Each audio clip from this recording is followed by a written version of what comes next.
মুত্তাকিন।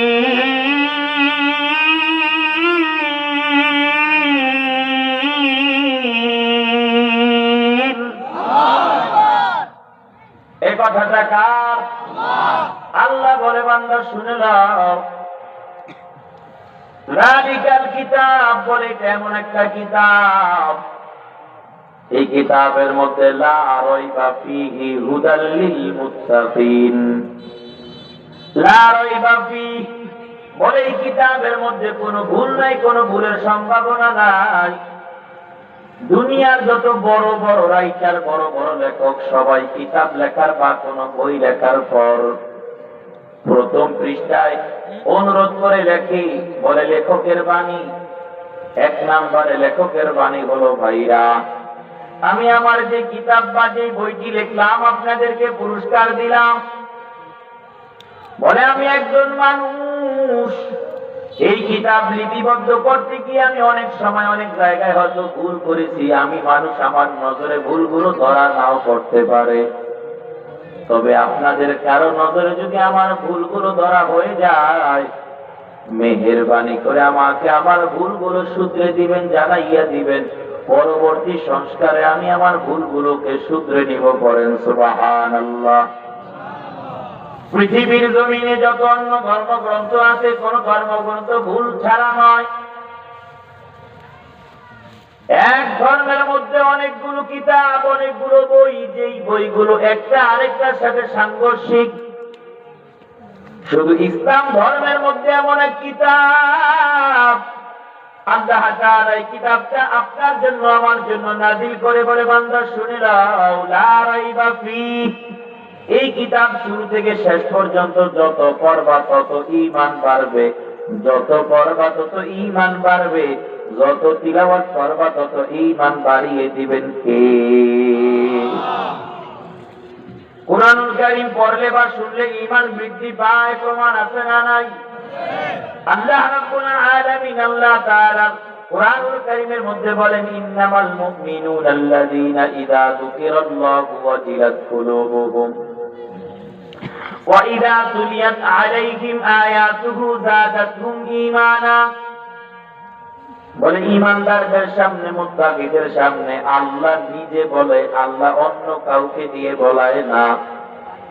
আল কুরআনু কালামুল্লাহ, বলে কোরআনটা হলো আল্লাহর কথা। বলেন আল্লাহু আকবার। আল্লাহর পয়গম্বর বলে, হে বান্দা, আল্লাহর সাথে কথা যদি বলতে মন চায় কোরআন তিলাওয়াত করো। কোরআন তিলাওয়াত যদি করো, কোরআনের কথাগুলো যদি শোনো, বঙ্গানুবাদ যদি পড়ো, যদিও কুরআনুল কারীম তিলাওয়াত করো রে বান্দা, তবে মনে করবা এই কুরআনুল কারীম তুমি তিলাওয়াত করো না, তুমি সরাসরি কথা বলো আমার আল্লাহর সাথে। সুবহানাল্লাহ। তাহলে এটা এমন একটা কিতাব, যে কিতাবের মধ্যে কোনো সন্দেহ নাই, কোনো ভুল নাই, ভুলের অবকাশ নাই। এমন একটা কিতাব আমরা পাইলাম। আল্লাহর পয়গম্বর বলে, উম্মত শুনে নাও, এই কিতাবের প্রতি যাদের মায়া মহাব্বত থাকবে, ভালোবাসা থাকবে, যারা শুনবে, আল্লাহর পয়গম্বরের মাধ্যমে আল্লাহ বলেন, আমি আল্লাহ তার ঈমানকে বৃদ্ধি করে দিব। সুবহানাল্লাহ। বলে বান্দারা, এই কিতাব শুধু যদি সারাদিন কেউ যদি কোন বিধর্মী যদি সারাদিন পড়ে, আলিফ লাম মিম যালিকাল কিতাবু লা রাইবা ফীহি হুদাল লিল মুত্তাকিন উলাইকা আলাইহিম সালাওয়াতুম মির রাব্বিহিম ওয়া রাহমাহ ওয়া উলাইকা হুমুল মুহতাদুন ইন্নাস সাফা ওয়াল মারওয়াতা মিন শাআইরিল্লাহ ফামান হাজ্জাল বাইতা বি'তামারা ফালা জুনাহা আলাইহি। এভাবে যদি সারা কোরআন কোন বেঈমান পড়ে, আপনার মধ্যে আর বেঈমানের মধ্যে, ঈমান হারাদের মধ্যে ব্যবধান হলো। আপনি যদি একটা হরফ পড়েন, আল্লাহর পয়গম্বর বলে আপনার আমলনামায় 10টা নেকি লেখা হবে কমপক্ষে। আর ওই বেঈমান যদি শুরু থেকে নিয়ে শেষ পর্যন্ত আল্লাহর কালাম পড়ে, ভিতরে ঈমান না থাকার কারণে একটা নেকিও বেঈমান পাবে না। সুবহানাল্লাহ। খেয়াল করেন, আল্লাহর পয়গম্বর বলে একটা হরফে 10টা করে নেকি। এখানে আল্লাহর পয়গম্বর আবার ভেঙে দিয়ে বলে, উম্মত শুনে নাও, লা আকুলু আলিফ লাম মিম হারফুন বাল আলিফুন হারফুন ওয়া লামুন হারফুন ওয়া মিমুন হারফুন। বলে এই যে আলিফ লাম মিম পড়লাম, এখানে আমি বলি না আলিফ লাম মিম একটা হরফ। বলে আল্লাহর পয়গম্বর বলেন, আলিফ একটা হরফ, লাম একটা হরফ, মিম একটা হরফ। রে বান্দা, আল্লাহর পয়গম্বর বলে, উম্মত শুনে নাও, তুমি কুরআনুল কারীমের মধ্যে তিলাওয়াত শুরু করলে আল্লাহ এত খুশি হয়, বলে এক একটা হরফের বিনিময়ে তোমাকে 10টা করে নেকি তোমার আমলনামায় লেখা হয়। বিসমিল্লাহির রহমানির রহিমের মধ্যে 19টা হরফ। কেউ যদি শুধু বিসমিল্লাহির রহমানির রহিম পড়ে, সাধারণ হিসেব করলেও 190 নেকি হয়। আবার যদি এটাকে 3 দিয়ে যোগ করা হয়, বহু গুণে বেড়ে যায়। হে আল্লাহর বান্দারা, আল্লাহর পয়গম্বর তাহলে বলেন, এই যে ঈমানের সহিত ডাকতে হবে আল্লাহকে, বলে লা ইলাহা ইল্লাল্লাহ, এটা জবান দিয়ে বললেই হবে না, ঈমান থেকে বলতে হবে লা ইলাহা ইল্লাল্লাহ। বলে আল্লাহর উপর ঈমান আনতে হবে। ঈমান, ইন্নাল্লাযীনা আমানু ওয়া আমিলুস সালিহাত কানাত লাহুম জান্নাতুল ফিরদাউসি নুজুলা। বলেন আল্লাহু আকবার।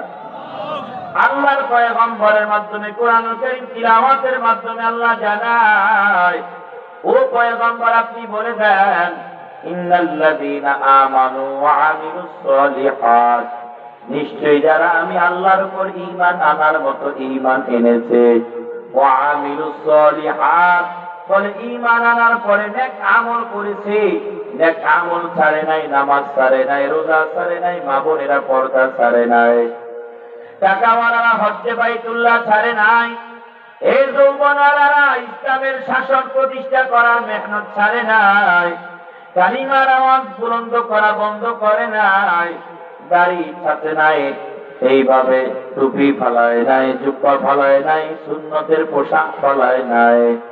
ওয়া আমিলুস সালিহাত, আল্লাহ রাব্বুল আলামিন বলেন, ও বান্দা শোনো, নিশ্চয়ই যারা আমি আল্লাহর উপর ঈমান এনেছে এবং নেক আমল করেছে, কানাত লাহুম জান্নাতুল ফিরদাউসি নুজুলা। আল্লাহর পয়গম্বরের মাধ্যমে আল্লাহ জানায়, বান্দা শুনে নাও, আমি আল্লাহ তাদের ঠিকানা অবশ্যই অবশ্যই দুনিয়ার কোন সাধারণ জায়গায় নয়, জান্নাতের মধ্যে, 8টা জান্নাতের মধ্যেও সাধারণ জান্নাতে নয়, আমি আল্লাহ সবচাইতে ভিআইপি জান্নাত, জান্নাতুল ফিরদাউসের মধ্যে আমি আল্লাহ বান্দার ঠিকানা বানাইয়া দিব। সুবহানাল্লাহ। তাহলে সেই জান্নাতুল ফিরদাউসের মধ্যে ঠিকানা পেতে হলে আমার গাইবান্ধার মুসলমানের সত্য কথার দরকার আছে না নাই? এই আওয়াজ দিয়া বলো, সব জায়গায় সত্য কথার দরকার আছে না নাই? জান্নাতুল ফিরদাউস যদি আমাদের পেতে হয়, আল্লাহর জমিনে আল্লাহর দ্বীন কায়েম করার চিন্তা ভাবনা আমাদের অন্তরে রাখার দরকার আছে না নাই? এই জান্নাতুল ফিরদাউস যদি এই গাইবান্ধার গোবিন্দগঞ্জের মা বোনেরা পেতে চায়, কণ্ঠের আওয়াজকে ভিন পুরুষ থেকে হেফাজত করার দরকার আছে না নাই? আল্লাহ বলেন, ওয়া আমিলুস সালিহাত, ও পর্দার আড়ালে আমার গাইবান্ধার মা বোনেরা, ও গোবিন্দগঞ্জের মা বোনেরা, কণ্ঠের আওয়াজ ছোট করো, কণ্ঠের আওয়াজটাকে ছোট করো, ছোট করো। আল্লাহ বলেন, ওয়া আমিলুস সালিহাত, ও বান্দা বান্দীরা শুনে নাও, ও বান্দীরা শুনে নাও, মহিলাদের জন্য কণ্ঠের আওয়াজ এটা হারাম, হারাম, হারাম। চেহারাটা গায়রে মাহরামকে দেখানো হারাম, ভিন পুরুষকে চেহারা দেখানো হারাম, কণ্ঠের আওয়াজ ভিন পুরুষকে শোনানো হারাম, ভিন পুরুষের সাথে হেসে হেসে কথা বলা হারাম, বেনামাজি থাকা হারাম, বেপরদা করা হারাম, এক ভাষার কথা আর এক ভাষায় গিয়ে লাগানো গীবত করা হারাম। এ আল্লাহর বান্দারা, সত্য কথা বলতে হবে, নামাজ পড়তে হবে। বলে আল্লাহর বান্দারা, ঈমান আনার পর মানুষগুলো 2 ভাগে বিভক্ত হয়ে যায়। উচ্চ আওয়াজে বলেন তো কয় ভাগ? আরো আমাদের বলেন মানুষগুলো কয় ভাগ? একদল ঈমান আনার পর আল্লাহর পাগল, ওই বান্দা চলতে দেখে আল্লাহ, ওই বান্দা ঘুমাইতে দেখে আল্লাহ। ওই বান্দাকে কেউ 10টা আঘাত করলো, বান্দা জবান দিয়ে মিথ্যে কথা বলতে পারে না, এমন আল্লাহওয়ালা আছে না নাই? বলে শীতের রাত্রে যত ঠান্ডা হয়, এই গাই বান্দার গোবিন্দগঞ্জ এলাকার মধ্যে যতই শীত পড়ুক না কেন, যেই বান্দা আল্লাহর বড় পাগল, যতই কনকনে ঠান্ডা পড়ুক না কেন, যতই শীত পড়ুক না কেন, ফজরের আযান যখন মুয়াজ্জিন দেয় আসসালাতু খায়রুম মিনান নাওম, বলে আল্লাহর বান্দা ঈমানদার হওয়ার কারণে, নামাজি হওয়ার কারণে, রোজাদার হওয়ার কারণে আল্লাহর বান্দা নামাজের এত পাগল, ওই আল্লাহর ঘরের আযানের আওয়াজ বান্দার কানে আসার পর কোন কষ্ট বান্দার হয় না। বান্দা আরামের ঘুমকে হারাম করিয়া, এই শীতের মধ্যে কাঁটাকে দূরে সরাইয়া, বিদেশি কম্বল গুলোকে ধাক্কা মেরে দূরে সরাইয়া, আল্লাহর বান্দায় কুয়াশার মধ্যে বের হইয়া ঠান্ডা পানিতে হাত দিয়া, ঠান্ডা পানির মধ্যে হাত দিয়া উযু করিয়া, এলাকার কত যুবক বান্দারাও ঘুমায়। বলে আল্লাহর বৃদ্ধ বান্দা আল্লাহর এমন পাগল, আল্লাহর বান্দা ঘুমায় না, ঘুমায় না। ফজরের সময় শীতের রাতে আল্লাহর বান্দা আল্লাহর ঘর মসজিদে হাজির হয়ে যায়। সুবহানাল্লাহ। এ হলো একদল পাগল। এই যে সামনে আসতেছে আগামী ফেব্রুয়ারি 18 তারিখ রমজানুল মুবারক, রমজানুল মুবারক তোমার ঘরের দরওয়াজায় হাজির। এই ফেব্রুয়ারি মাসের একদিন আগে অথবা পরে হতে পারে 18 অথবা 17 অথবা 19 তারিখ রমজানুল মুবারক। তাহলে রমজানুল মুবারক আসলে ঈমানদারদের দুই ভাগে বিভক্ত হয়ে যায়। পরীক্ষা চলে, উচ্চ আওয়াজে বলেন ঠিক কিনা? একদল আল্লাহর পাগল, দিন যতই বড় হোক না কেন, যতই রোদের তাপ থাকুক না কেন, ঘরের খাবারটা যতই খারাপ হোক না কেন, গরিব যতই হোক না কেন, বহু এমন আল্লাহর বান্দা আছে, আল্লাহর এমন পাগল, ওরা সামান্য লবণ পানি দিয়ে ভাত খায়, ওদের ঘরে তরকারিও নাই, মাছ নাই, গোশত নাই। অনেক আল্লাহর বান্দারা আছে চিনি দিয়ে, সামান্য চিনি দিয়ে ডোলে খানা খেয়ে রোজা রাখে, সামান্য ডাল খেয়ে রোজা রাখে, সামান্য ডালে আর ভাতে আর পেঁয়াজ দিয়ে খানা খেয়ে রোজা রাখে, আছে না নাই? আল্লাহর বান্দারা রিক্সা চালায়, অটোওয়ালা ভাইরা অত টাকা ইনকাম করে না। বলে আল্লাহর বান্দা আল্লাহর পাগল, এমন ঈমান আনছে, ঈমান আনার পরে ঈমানের উপর আমলওয়ালা হয়ে গেছে। আল্লাহর বান্দা রমজানুল মুবারকে গরিব বেচারা রোজা রাখলো। আল্লাহর বান্দারা অত ভিটামিন খাবারও খাইল না, ডিম খেলো না, কলা খেলো না, আঙ্গুর খেলো না, খেজুর খেলো না, ভোর রাতে এমন কোন ভিটামিন খাবার খেলো না যেই ভিটামিনটা সন্ধ্যা পর্যন্ত কাম করবে। বলে এমন বহু ঈমানদার মা বোনেরা আছে যারা সাধারণ পানি দিয়ে বা ডাল দিয়ে খানা খাইয়া 13 ঘন্টা 14 ঘন্টা রোজা রাখে। লক্ষ টাকার অফার যদি করা হয়, এ গাইবান্ধার গোবিন্দগঞ্জের মা, ডাল খাইয়া আটা খাইয়া রোজা রাখলা, ভিটামিন কিছু তুমি খেলে না। বিকেল হয়ে গেল, সূর্যটা মাথার উপরে হাজির, এক গ্লাস পানি যদি তুমি পান করো রমজানুল মুবারক, তোমাকে 1 লক্ষ টাকা পুরস্কার দেওয়া হবে গো মা।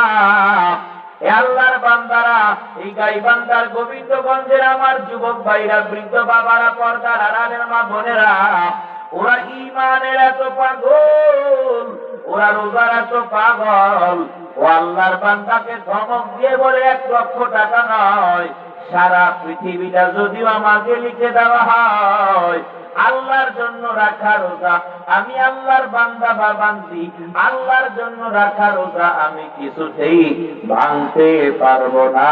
বলেন আল্লাহু আকবার। এ হলো একদল ভাইয়া, আমার দেখবেন ঈমান আনার পর বুনিয়ান ইসলাম আলা খামস শাহাদাতি আল্লা ইলাহা ইল্লাল্লাহ ওয়া আন্না মুহাম্মাদার রাসূলুল্লাহ ওয়া ইকামিস সালাহ ওয়া ইতাইজ যাকাত ওয়াল হজ্জি ওয়া সাওমি রমাদান।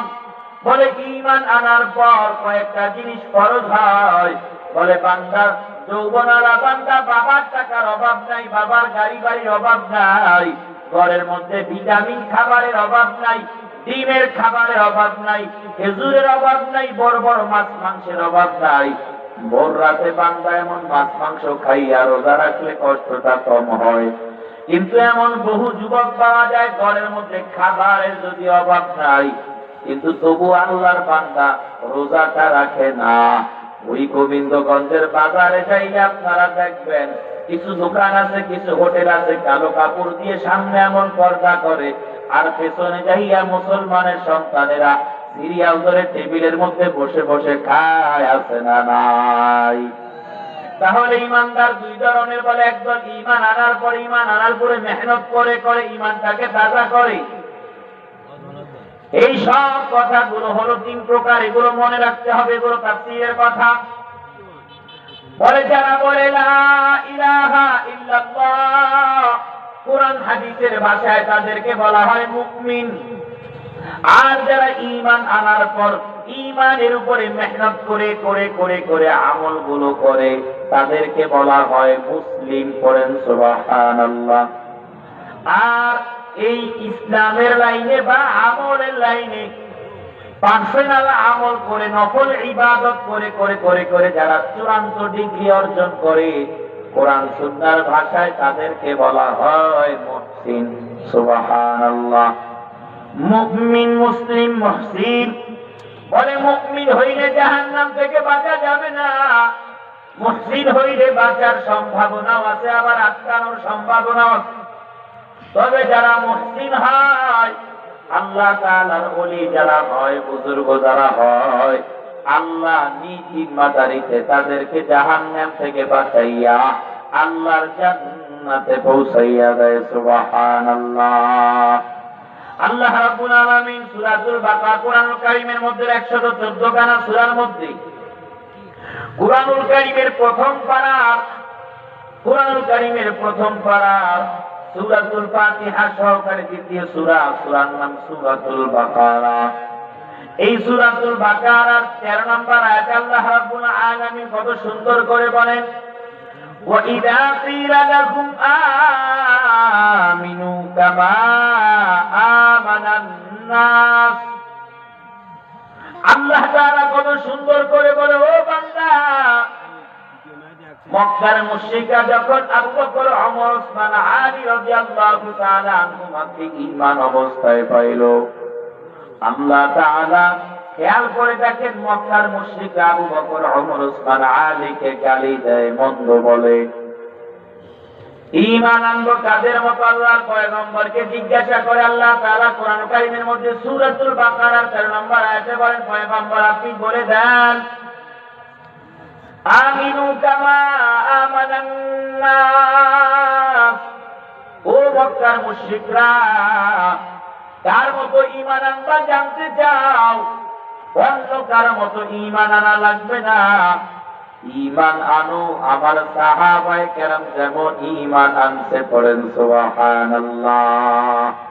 কত চমৎকার করে আল্লাহ ঘোষণা করে দেন, আমিনু কামা আমানান নাস। এ বান্দা ঈমান আনো সাহাবায়ে কেরামের মতো ঈমান।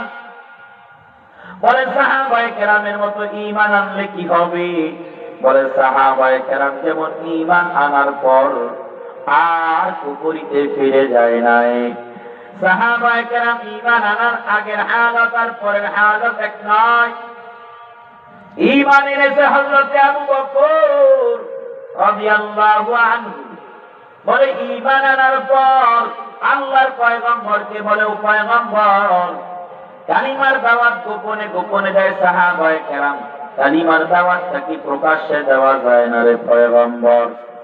আল্লাহর পয়গম্বর বলে, আবু বকর, মাত্র 40 জন মুসলমান হইল। মুসলমানের সংখ্যা আরেকটু বৃদ্ধি পাক, তখন কালিমার আওয়াজ আমরা প্রকাশ্যে দিব ইনশাআল্লাহ। এ আল্লাহর বান্দারা, বেঈমান কালিমার আওয়াজ বন্ধ করতে চায়, আর সাহাবায়ে কেরাম আল্লাহর পয়গম্বর কালিমার আওয়াজ বুলন্দ করতে চায়। বলেন আল্লাহু আকবার। ও বেঈমানদার মুসলমান, আজ তাকাইয়া দেখো সারা পৃথিবীর জমিনে যত বেঈমান আছে, চেচনিয়া, বসনিয়া, ইরাক, ইরান সহকারে, ওই আমেরিকার জমিন থেকে, রাশিয়ার জমিন থেকে, ফ্রান্সের জমিন থেকে, ওই ইসরায়েলের জমিন থেকে, ওই অন্যান্য বেঈমান রাষ্ট্রগুলোর জমিন থেকে কালিমার আওয়াজ যত বন্ধ করতে চায়, গাইবান্ধার গোবিন্দগঞ্জের মুসলমান যুবক ভাইরা উঁচু আওয়াজে জবাব দাও, জবাব দাও। ইসলামের আওয়াজ বন্ধ করা যাবে না, যাবে না, যাবে না। বেঈমানরা কালিমার আওয়াজ যত বন্ধ করতে চায়, আল্লাহ তাআলা কালিমার আওয়াজ তত উঁচুতে নিয়ে যায়। ঠিক কিনা কও? আল্লাহর বান্দারা তাকাইয়া দেখো, ওই ভারতের জমিনে আমার বাবরি মসজিদকে ভেঙ্গেছিল বেঈমান, মনে আছে কিনা? মনে আছে? ভারতের জমিনে বাবরি মসজিদকে ভেঙ্গেছিল বেঈমান। ওই বেঈমান মনে করেছিল ভারতের জমিনে আর বাবরি মসজিদ হবে না, কিন্তু আল্লাহু আকবার, আল্লাহর ফয়সালা এমন, যেই বান্দা সর্বপ্রথম আল্লাহর ঘর বাবরি মসজিদে আঘাত করেছিল, আল্লাহ তাআলা ওই বান্দার ভিতরে এমন ঈমান দান করছে, আল্লাহর বান্দা মৃত্যুর আগে ইতিহাস প্রমাণ করে একটা নয়, দুইটা নয়, ৮৬টি মসজিদ নির্মাণ করেছে। বলেন আল্লাহু আকবার। বাবরি মসজিদের চূড়ায় উঠল, বাবরি মসজিদের চূড়ায় উঠে যেই বান্দা প্রথমে আঘাত করলো, আল্লাহর ঘর যেখানে সিজদা দেয়, রুকু দেয় মুসলমান, মুসলমানদের রুকু দেওয়ার জায়গা, মুসলমানদের সিজদা দেওয়ার জায়গা, এমন ঘরটার উপরে যে আঘাত করলো, আল্লাহ তাআলা তার মনের শান্তি দূর করে দিল। মনের মধ্যে শান্তি নাই, শান্তি নাই। আহারে, আল্লাহ যদি কাউকে ঈমানওয়ালা বানাইতে চায়, কিভাবে বানায়? ইতিহাস প্রমাণ করে, ইউটিউব, ফেসবুক, গুগল, হোয়াটসঅ্যাপ সহকারে আপনারা এখনো যদি চাচ্ছেন দেখবেন, তার ছবি সহকারে চলে আসবে। যেই বান্দা আল্লাহর ঘর মসজিদে আক্রমণ করছে, ঈমানের আওয়াজ বন্ধ করতে চাইছে, কালিমার আওয়াজ বন্ধ করতে চাইছে, ছবি সহকারে এখন অনলাইনে ভাসমান, বলে আল্লাহর বান্দার মনের শান্তি দূর হয়ে গেছে। উঁচু আওয়াজে বলেন তো, আল্লাহর ঘরে আঘাত করার কারণে মনের শান্তি দূর করছে কে? ঘরের মধ্যে সংবাদ চলে গেল, মায়ের কাছে সংবাদ চলে গেল, এখনো গুগলে লেখা, ইউটিউবে লেখা, বলে মা যদি অন্য ধর্মের, তবে যখন শুনছে নিজের ছেলেটা মুসলমানদের বাবরি মসজিদে আঘাত করেছে, বলে মা সন্তানকে অস্বীকার করে বসলো। বাসায় যাওয়ার পর মা ছেলের সাথে কথা বলে না, ছেলে যতই মা মা ডাকে, বলে না, তুই আমার কাছে আসবি না, তুই বড় পাষাণ, তুই বড় পাষাণ, এ তুই মুসলমানদের ঘর বাবরি মসজিদে কেন রে আঘাত করতে গেলি? একটা ধর্মের মূল ঘরের উপরে কেন তুই আঘাত করলি? খবরদার, তোর ওই জবান দিয়ে আমাকে আর মা বলে ডাকবি না। বাচ্চার কাছে গেল, বাচ্চা বলে, বাবা আসলে কি তুমি আল্লাহর ঘর ভাঙছো? আল্লাহর বান্দার চোখের কোণায় পানি। ছোট বাচ্চাটা বলে, ও বাবা, তোমাকে আমার বাবা বলে ডাকতেও বড় লজ্জা হয়, তুমি আমার এমন পাষাণ বাবা, তুমি কিভাবে আল্লাহর ঘরের উপরে আঘাত করে দিলা রে বাবা? আমার মুসলমান চাচুরা এখন কোথায় নামাজ পড়বে, কোথায় তারা রুকু করবে, সিজদা করবে? বলেন আল্লাহু আকবার। স্ত্রী পর্যন্ত স্বামীকে ধমকায়, বলে আপনি এমন কাজটা কিভাবে করলেন? আপনার একটু কি বাধা দিল না? আপনি আঘাত করার কারণে বাকি সবাই আল্লাহর ঘরে আঘাত করলো। কাজ করলেন, মনের শান্তি দূর হয়ে গেছে। মা কথা বলে না, সন্তান বাবা ডাকে না। আল্লাহু আকবার বলে আল্লাহর বান্দা এবার বন্ধুকে জিজ্ঞাসা করলো,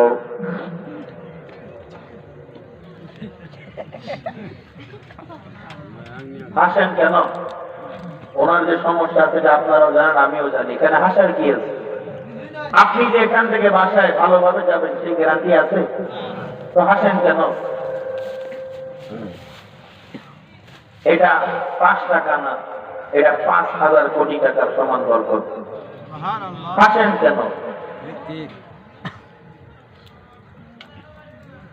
যে বয়ানটা শুরু করছি আপনারা শুনবেন, মন দিয়ে শুনবেন।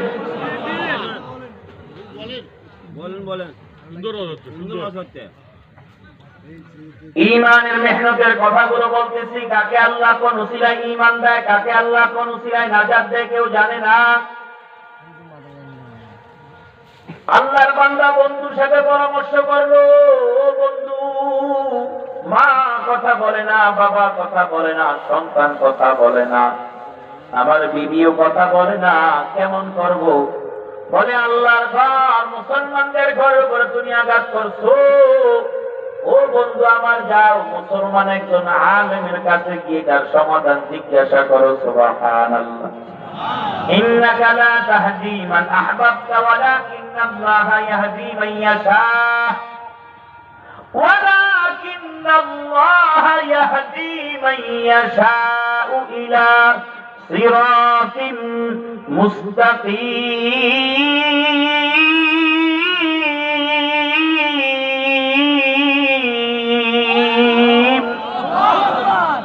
কেউ নাই সিরাতুল মুস্তাকিমে। আল্লাহ যদি কাউকে না নেয়, জোর করে দেওয়ার মতো আমি আপনি কেউ নয়। বন্ধু পরামর্শ দেয়, ও বন্ধু দৌড়াও, মুসলমানদের কোন আলেমকে এই মাসআলা জিজ্ঞাসা করো। আল্লাহর বান্দা হাঁটি হাঁটি পা পা করে এক বুজুর্গের কাছে হাজির হয়ে গেল। ও মুসলমানদের বুজুর্গ, আমি বড় আসামি, আমি বড় পাপী। বলে কি পাপ করছো, কি পাপ করছো জানাও। বলে আল্লাহর ঘর, ওই বাবরি মসজিদ ভাঙছে জানো। বলে ওইটা তো আল্লাহর ঘর, আমাদের ঘর ভেঙেছে, কলিজার মধ্যে আঘাত। বলো আল্লাহর ঘর বাবরি মসজিদে প্রথম আঘাতটা আমি করেছিলাম। করেন না নাউযুবিল্লাহ। মনের মধ্যে শান্তি নাই, মা কথা বলে না, সন্তান বাবা বলে ডাকে না। মনের মধ্যে কেমন জানি পাগল পাগল মনে হয়। কি করলে মাফ পাবো? মেহেরবানি করে আমাকে ক্ষমা করা কি যায় না?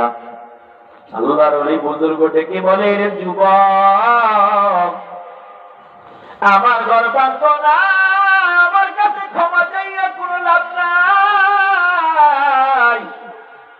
এই যে রবের ঘরে তুই আঘাত করছো, ওই রব আল্লাহর কাছে তুই ক্ষমা চা। বলে কিভাবে ক্ষমা চাইবো? আমার তো মন চায় কালিমার আওয়াজ দিতে। বলেন আল্লাহু আকবার। আল্লাহর বান্দা কালিমার আওয়াজ দেয়, পুরো পবিত্র হয়, পড়ে লা ইলাহা ইল্লাল্লাহ। বুজুর্গ পরামর্শ দেয়, তোমার মনে কি চায়? আল্লাহর বান্দার যুবক দেখে বলে, হুজুর, আমি যেই হাতে আল্লাহর ঘর ভাঙছি, আমি সেই হাতে আবার আল্লাহর ঘর বানাইতে চাই। বলেন আল্লাহু আকবার। বলে তাই নাকি? বলে হ্যাঁ। আল্লাহর বান্দার যুবক ওয়াদা করলো, বুজুর্গকে সাক্ষী রেখে বলে, বুজুর্গ আপনি সাক্ষী থাকেন, আমি ওয়াদা করলাম আল্লাহ যেন আমাকে কমপক্ষে একটা ঘরে আঘাত করার কারণে 100 আল্লাহর ঘর না বানাইতে আল্লাহ যেন আমার মরণ না দেয়। সুবহানাল্লাহ। হর কে দারত খৌফে হাফাদার দিল মদাম, জান্নাতুল মাওয়াদে হাত উরা মাকাম। আল্লাহ আল্লাহ মিকুনাত শামসু কমর, আল্লাহ আল্লাহ মিকুনাত শাজর হাজার। একটা জবানও বন্ধ রাখবেন না, সবাই উচ্চ আওয়াজে বলেন আল্লাহু আকবার। হে আল্লাহর বান্দা ঘর বানায়, আল্লাহর ঘর বানায়। ইতিহাস প্রমাণ করে বয়স শেষ পর্যায়ে চলে আসছে, 86তে আল্লাহর ঘর মসজিদ বানাইছে। উঁচু আওয়াজে বলেন আল্লাহু আকবার। এ বান্দার হায়াত যখন শেষ পর্যায়ে সন্তানদেরকে ওয়াদা করলো, ও আমার বাবারা শুনে নাও, আমি আমার নিজ হাতে 100 আল্লাহর ঘর বানানোর নিয়ত করেছি, 86টা পর্যন্ত বানাইছি, বাকি 14টা বাকি আছে রে বাবারা। আমার কাছে ওয়াদা দাও, আমার ইন্তেকালের পর বাকি ঘরগুলো তোমরা বানাইয়া আমি বাবার পাপের প্রায়শ্চিত্ত এই মামলা থেকে আমাকে খারিজ করানোর চেষ্টা করবা। পড়েন সুবহানাল্লাহ। হে আল্লাহর বান্দার, আল্লাহর ঘর বাবরি মসজিদ ভেঙেছে, মুসলমানদের ঈমান বাড়ছে নাকি কমছে? আরেকটু আওয়াজ দিয়ে বলেন তো, ভারতের জমিনে মুসলমানদের সংখ্যা বাড়ছে না কমছে? এই ফিলিস্তিনের জমিনে ইসরায়েল আক্রমণ করে, আমার মা বোনদের উপরে হামলা করে বেঈমান, ছোট ছোট বাচ্চাদেরকে গণধর্ষণ করে বেঈমান, মুসলমানদের ঘরগুলোকে বোমা মেরে উড়াইয়া দেয় বেঈমান, আমার মুসলমান যুবকগুলোকে ধরে ধরে ধরে ধরে ওরা ছোট রুমের মধ্যে বন্ধ করে উলঙ্গ করিয়া পাগলা কুকুর, যেই কুকুর গোশত ছাড়া, মানুষের গোশত ছাড়া কিছু খায় না, এমনও প্রমাণ পত্রিকায় দেখলাম, বলে একটা ঘরের মধ্যে 10 জন মানুষ থাকতে পারবে না, এমন একটা ছোট ঘরের মধ্যে ওই বেঈমানের দলেরা আমার মুসলমান মর্দে মুজাহিদ 40 থেকে 50 জনকে গাঁথাগাঁথি করে রাখলো। একজনের গায়ের সাথে আর একজন গা ঘেঁষে বসলো, বলে খাবার নাই, বলে এমন কিছু কুকুরকে ওরা ট্রেনিং দিয়েছে যে কুকুরগুলো মানুষের গোশত খায়, রক্ত দেখলে পাগল তারা হয়ে যায়, ওরা এক মুসলমানের শরীরে কোষ দিয়ে আঘাত দিয়ে রক্ত বের করে অন্য মুসলমানের গায়ের মধ্যে মেখে দেয়, এই রক্ত মাখা গা গুলো কুকুর এনে ছেড়ে দেয়, ওই কুকুর রক্তের ঘ্রাণ পাইয়া মুসলমান যুবকদের গোশতগুলোকে কামড়ে কামড়ে খায়। এগুলো বানানো কোনো গাল গল্প নয়, তালাশ করে দেখ, গোপনে তালাশ করে দেখ। এ গোবিন্দগঞ্জের যুবক, তোমার ঈমান তোমাকে ফজরের সময় আল্লাহর ঘর মসজিদে নিতে পারে না, আর ওই ফিলিস্তিনের যুবক ওরা জীবন দিবে তবু ওরা ঈমান দিবে না, ঠিক কিনা কও? ঈমানের উপরে মেহনত করার দরকার আছে না নাই? ভারতের জমিনে বাবরি মসজিদের মহাব্বত কমে নাই। আপনারা দেখেছেন পত্রিকায় কিছুদিন আগে হুমায়ুন আহমদ নামে এক মুসলমান আবার পুনরায় বাবরি মসজিদ নির্মাণ করার ঘোষণা দিচ্ছে। বলেন আল্লাহু আকবার। আপনাদের জানা খবর এ যুবক, তোমার জানা খবর, তুমি ফেসবুক চালাও, তুমি ইউটিউব চালাও, এগুলো সব তোমার জানা খবর, শোনা খবর। তোমরা দেখেছো শত শত মাইল দূর থেকে মানুষ মাথার মধ্যে ইটা নিয়ে চলে আসছে। বলেন আল্লাহু আকবার। আজকেও দেখলাম প্রায় 80 থেকে 85 বা 90 বছর বয়স হবে একজন অন্ধ মা, সন্তানটার বয়স হয়ে গেছে, প্রায় 200 কিলোমিটার দূর থেকে মাথার মধ্যে 3টা ইটা নিয়ে আম্মা রওনা হয়ে গেছে ছেলের সাথে।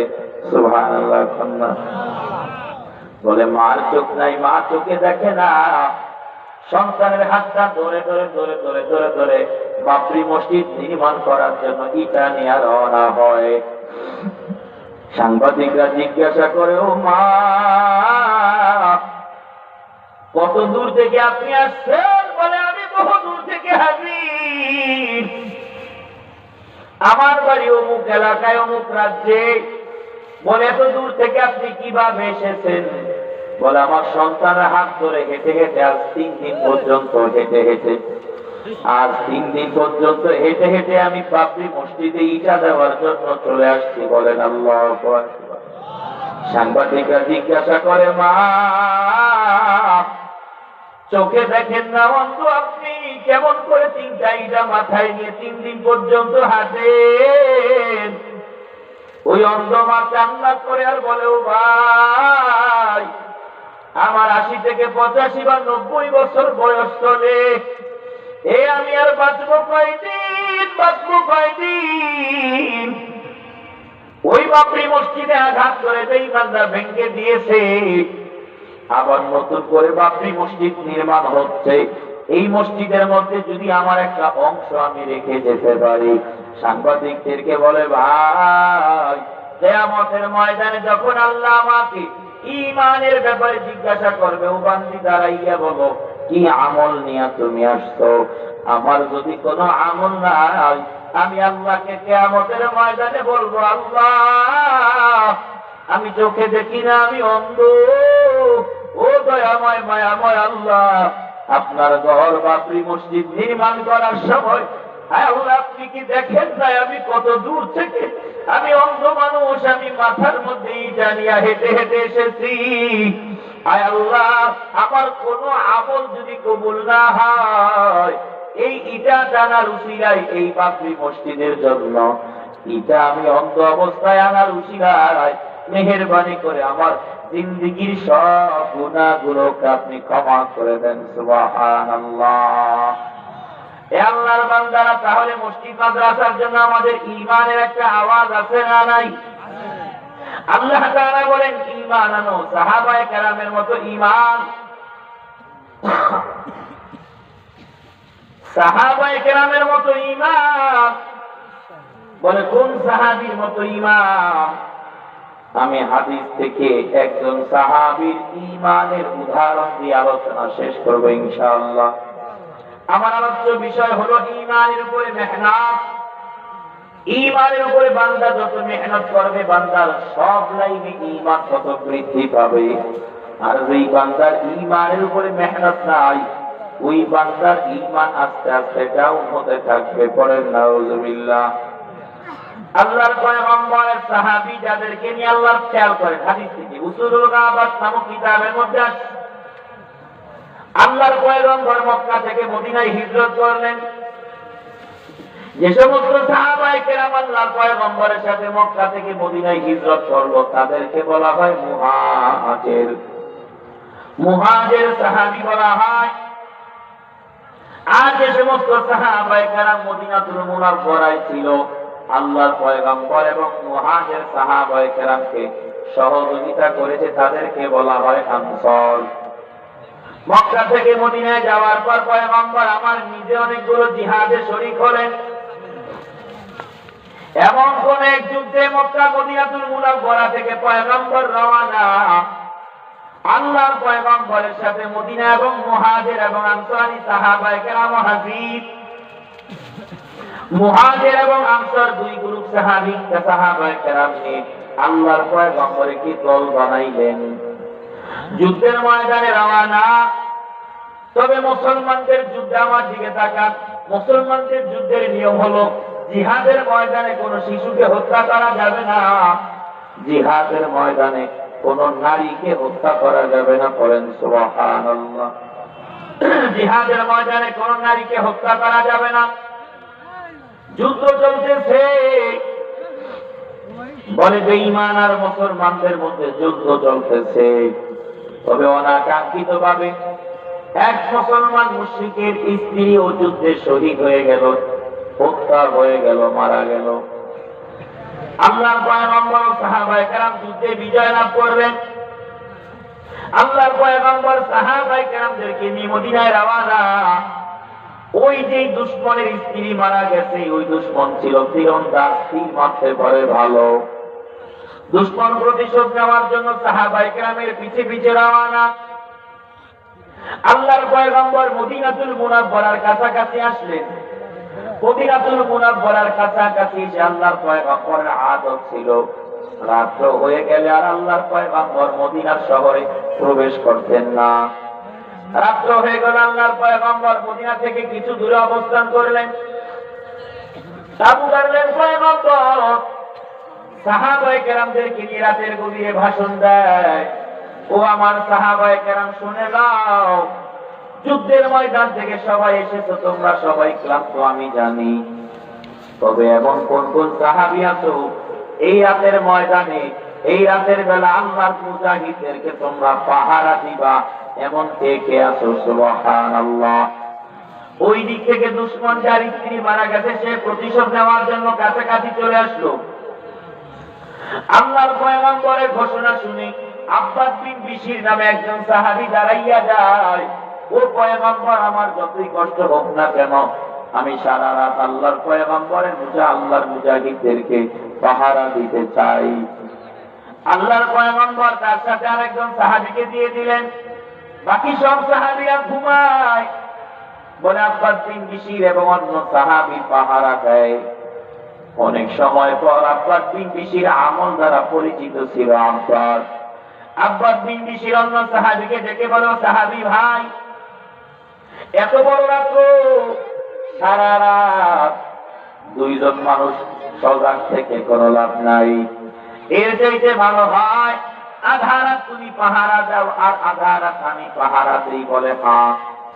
আব্বাস বিন বিশির বলে, তাহলে প্রথম আধা রাত আমি পাহারা দেই। দ্বিতীয় সাহাবী রাজি হয়ে যায়, বলে তুমি ঘুমাও, তাহলে প্রথম আধা রাত আমি পাহারা দেই। আব্বাস বিন বিশির পাহারা দেয়, বাকি সব সাহাবায়ে কেরাম ঘুমায়। এইদিকে দুশমন কাছাকাছি হাজির। আব্বাস বিন বিশির চিন্তা করলো, এত বড় একটা রাত্র, আমল করলেও কেটে যাবে, আমল না করলেও কেটে যাবে, এর চাইতে ভালো হয় আমি নামাজ পড়ে আল্লাহর আদালতে সিজদা দিয়ে সময়টাকে কাটাই। সুবহানাল্লাহ। এই চিন্তা করে আব্বাস বিন বিশির নামাজে দাঁড়িয়ে গেল। হাদিসের মধ্যে আসছে আব্বাস বিন বিশির উঁচু আওয়াজে কোরআনুল কারীমের তিলাওয়াত করতেছে। দুশমন শুনে যেন দূরে থাকতে পারে, সেই জন্য দুশমন হাজির হয়ে গেল।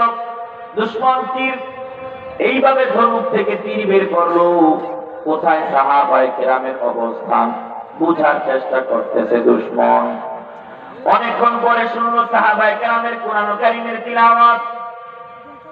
আল্লাহর কালামের তিলাওয়াত শুনে অন্ধকারের মধ্যেও নিশানা ঠিক করলো দুশমন।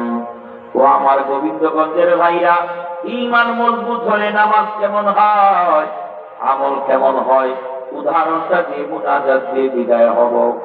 বলে কোরআনুল কারীমের তিলাওয়াত শুরু করে এইবার বেঈমান কোরআনুল কারীমের তিলাওয়াতকে টার্গেট করে নিজের ধনুক থেকে তীর বের করে একটা তীর ছেড়ে দেয়। হাদিসের মধ্যে আসছে তীরটা ছাড়ার পর আব্বাস বিন বিশির নামাজে দাঁড়াইয়া কোরআনুল কারীমের তিলাওয়াত করতেছে। বলে আব্বাস বিন বিশিরের তীরটা সিনার মধ্যে লেগে অন্য পার্শ্ব দিয়ে বের হয়ে যায়। হাদিসের মধ্যে আসছে লাম ইয়াতাহাররাক ওয়া লাম ইয়াততাইস সালাহ।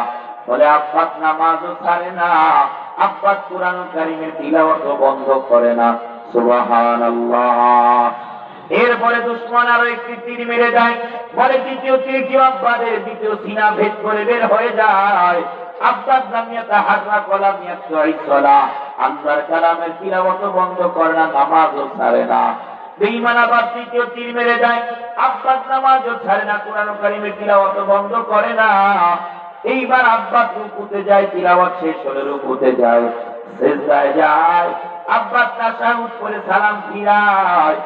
সালাম ফিরাইয়া পাশের সাহাবীকে এইবার ডাক দেয়, ও সাহাবী ভাই, ওঠো রে, আমার মনে হয় আর বেশি সময় বাকি নাই, ওঠো। উঠে দেখো দুশমন হাজির হয়ে গেল রে ভাই। সাহাবী উঠল, উঠে দেখে আব্বাসের সমস্ত শরীরটা রক্তে জর্জরিত হয়ে আছে। আব্বাসকে সাহাবী বলে, আব্বাস, একে একে তিনটা তীর তোমার গায়ে লাগলো।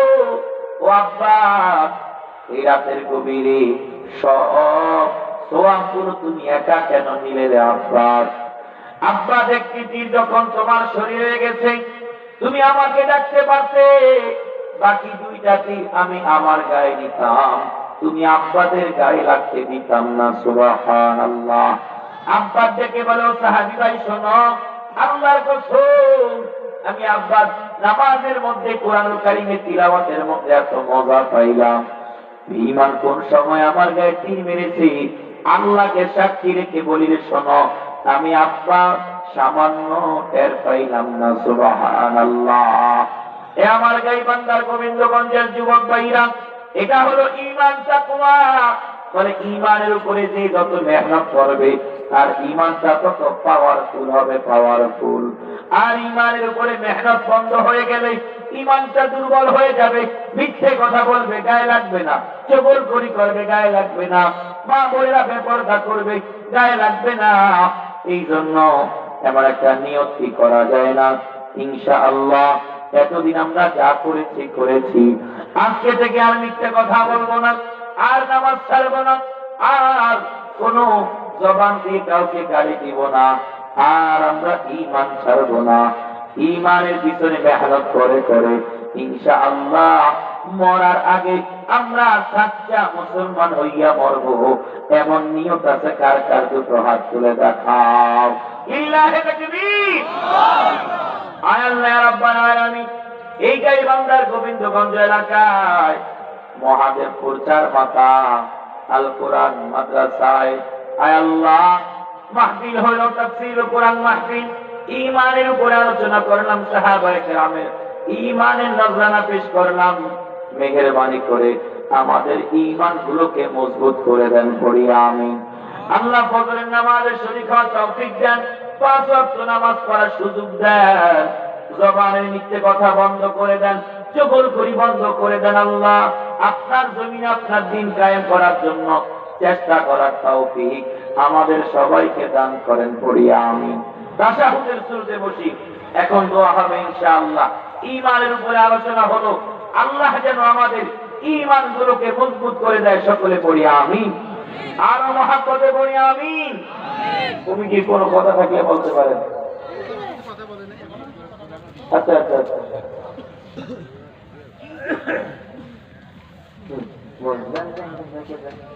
আমাকে একটা চা দেন।